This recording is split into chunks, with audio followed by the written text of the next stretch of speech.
On this episode, we're going to feature Impact Wrestling's Homecoming, which I was unable to review it on the previous episode, but now we get to do that today. Also, we're going to review Gatoh Move's ChocoPro event, with the main event being a 2-on-3 handicap, which is a very interesting to watch. But also, we got more on New Japan Pro Wrestling Summer Struggle, with the Never Openweight 6-man tag team championships on the line between Chaos members and Suzuki Gun members. So, let's get ready for another episode of Deleted Wrestle Zone.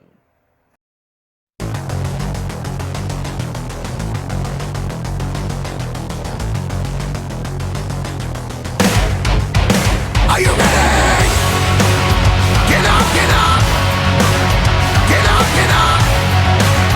Get up, get up! Get up, get up! Get up, get up! Get up, get up!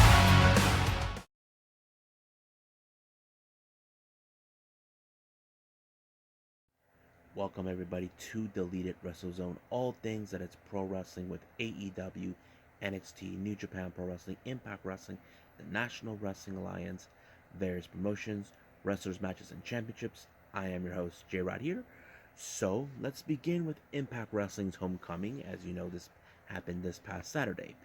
The first round matches took place. It opened up with, of course, Hernandez teaming up with Alicia, being accompanied by Johnny Swinger, taking on Deonna Purrazzo and her mystery partner. It turned out to be Matthew Wardhart, or as we know him back in WWE as Aiden English. So this was a very huge surprise.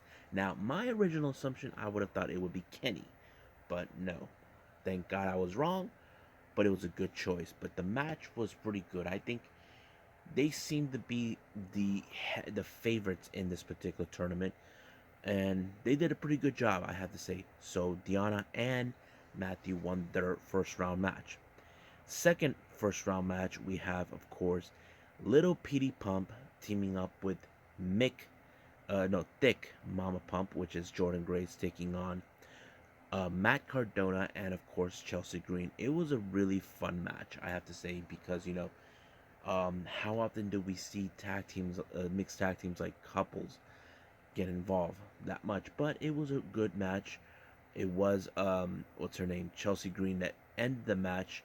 But however, post match, Steve Macklin attacked Petey Williams, as a result that he is now gunning for the X Division title. So he has to go through that. Third of the first round match, we have Tommy Dreamer and Rachel Ellering in paint face Road Warrior gimmick. Now, those of you who don't know, Rachel Ellering, her father is Paul Ellering, who was the manager of the Legion of Doom, Road Warriors Hawk and Animal. It was a really good match. They were facing off against Brian Myers and Missy Hyatt, who was an OG of the ECW, but this time it was a very simple match. Beal actually dropped the ball, but however, it was Dreamer and Ellering that picked up the victory on this one when they pulled off the Doomsday device. In the final match of the first round, we have the K's, Rosemary and Crazy Steve, taking on Falabal and Tasha Steelz. Now, this was a very interesting match because this is the first time we see Falabal and Tasha Steelz team up, and they did a pretty good job, both teams. But however, it was the K who won the match, all thanks to Rosemary leading up to this. So that was the end of the first round match. Now let's go to a simple grudge match. We got Willie Mack along with Rich Swann taking on Diener, being accompanied by all the members of Violent by Design. Now this particular match, I can tell you, it was more of a retribution match by a Violent by Design, but you can guess right away that they interfered in this particular match in order to set out a point. So Diener won the match and seek redemption for the loss. Now we go to the semifinal rounds for the Homecoming. First match, we have Deonna Purrazzo and Matthew Wayhart taking on Chelsea Green and Matt Cardona. What a great match. I have to say, this was one of the best matches for that. As you know, Deanna and Chelsea known each other before in the independent scenes and in NXT, and it played out pretty well. But it was Matthew Wardhart who pulled off an amazing victory when he pinned Matt Cardona, allowing themselves to go to the finals. And then the second match for the semifinals, we got the K's, Rosemary and Crazy Steve taking on Dreamer and Ellering. What a crazy match where everybody had to bite people, and that kind of fits in. But however, in this one, it was the K that won the victory on this one. They are one of those teams that could either win the thing, but we'll get to that. Next up, we got the X division. We got Black Taurus being accompanied by Havoc taking on the walking weapon, Josh Alexander. Man, this match was so brutal, so insane. You would have imagined how tough Josh Alexander has become, and I have to say he pulled it off really great, and he retained the X Division title. Now he's being more recognizable, making the title mean something. Now we get to the final match of Homecoming. We got Deonna Purrazzo and Matthew Warhart taking on the K's, Rosemary and Crazy Steve. Another classic match on this one. It was so unbelievably good. You wouldn't expect a whole lot, but I did like how Matthew Wardhart has active more being the most encouraged person, and of course it was Matthew that picked up the victory for him and Deonna Purrazzo, becoming themselves the king and queen of Homecoming. So basically they just made their statement. And now we get to the main event, which was the hardcore match between W. Morrissey and Eddie Kingston. This match was so insane, intense. You would have imagined there was tables, of course, Kenny to Kendo, all of it. But it was Eddie Edwards that pulled off this Boston knee party when he applied with the knee with the chains around it, knocking him out. It had played out a pretty good well. So basically, it ended W. Morrissey's winning streak. But however, do we think this is far from over? Well, we'll see on this coming Thursday on Impact Wrestling to see what's going to happen, and then from then on, we'll move forward.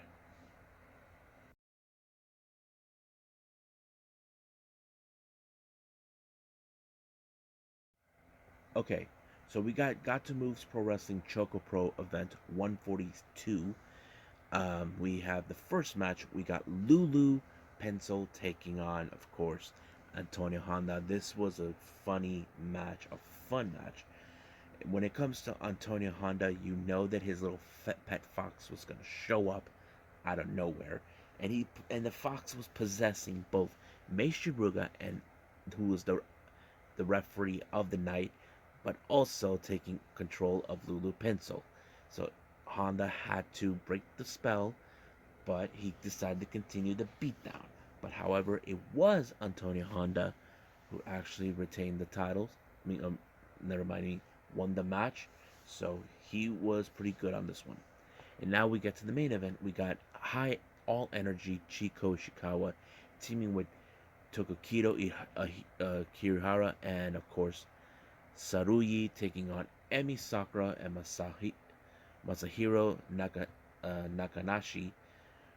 This is a very interesting match. 3-on-2. That's hardly we get to see, but it was a really tough match. I would not expect a whole lot of it, but it was a lot interesting to watch because you don't know what to expect in these type of matches. But however, it was Emi Sakura and Masahiro that actually pulled off an amazing victory, and they won it by a 1-2-3. Now I want to keep everybody in mind the last two ChocoPro events of season 8 is coming to a close, but this will be the last time you will see Emi Sakura. But we don't know if how things are going to go with the ChocoPro here in the States, since they're planning to. She wants to take it to expand in different locations, but we'll see how that goes. But for right now, let's just keep moving forward with the episode, ending it with New Japan Pro Wrestling.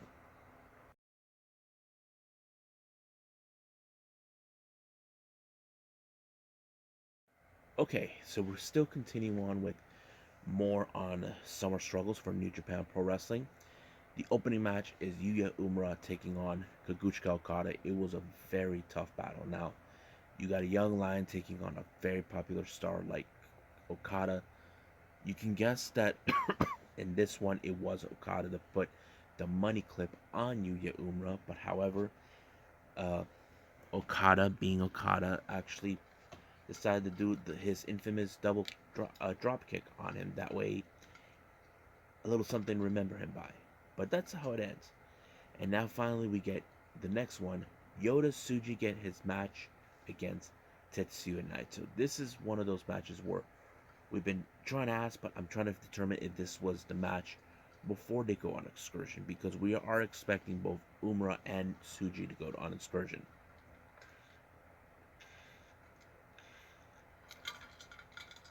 So really awesome match. I would say that, of course, Naito would tell him tranquilo every single time, but it did. But however, he was still no good for Naito, so he beat him out. Um, Naito has no sympathy for him, but you can tell that Tsuji did the best he could. Next match, we got Chaos members Yo, Sho, and Toroyano taking on Bullet Club's El Fantasmo, Taiji Shimori, and of course Chase Owens. Yano still wants to reclaim the trophy that he lost, but Chase Owens will continue. But however, the match ended in favor of Bullet Club, but however, they continue to bully Yano, claiming that he'll never reclaim something that belongs to them now. Bullet Club has been one of the teams that was determined to win this trophy, but to no avail. Balak Fale actually tried, but he failed miserably. But however, this feud between Yano and Chase is going to keep on going and going until either A, Yano regains the title, and or B, that's how it goes. Next match, once again, we continue with the feud with Bullet Club and Lij. We got Dick Togo, Yujiro Takahashi, and Evil taking on Lij's Bushi, Sanada, and Shingo. Now, this is one of those matches where you know it's personal between both Shingo and Evil, because Evil wants what Shingo has, which is the IWGP World Heavyweight title.